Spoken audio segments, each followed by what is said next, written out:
dalka Japan ayaa laga cabsi qabaa in uu ku dhufto dhul gariir wata dabaysha nooceeda loo yaqaano tsunami-da kadib markii ay banaanka u soo baxeen qaar ka mid ah kalluunkii ku jiray biyaha. Kalluunkani oo ah mid waaweyn ayaa lagu arkay xeebaha dalka Japan waxaana lagu qiyaasay dhererkiisu inuu gaarayo 12 mitir sida ay warbaahinta dalkaasi ka soo baxda ay ku soo waramayso.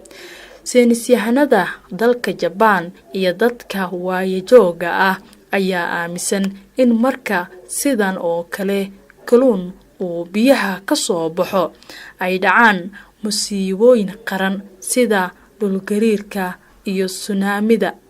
Kalluunkani ilaa hadda la arkay ayaa gaaraya 2 xabo oo ah nooca loo arko markaasi dhifi naadirka. Dad badan ayaana aaminsan in calaamad horudhac ah uu u yahay musiibooyinka qaran. Afhayeen ka tirsan dowladda dalkaasi Japan oo la hadlay TV-ga CNN ayaa sheegay in kalluunkani lagu arkay xeebaha uu yahay mid markaasi aad u qurux badan balse dadka uu ku abuuray walwal iyo walaac xoogan.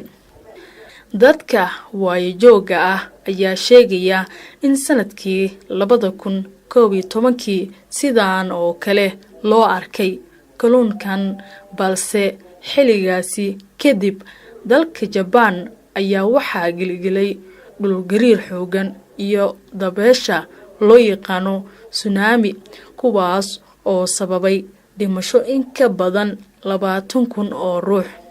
Saynisyahanada ayaa hadda dadka reer Japan ugu baaqaya in ay foojignaadaan maadaama ay suurtagal tahay in mar kale uu dhulgariir xoogan iyo dabaysha tsunami-da ay ku dhuftaan dalkaasi Japan.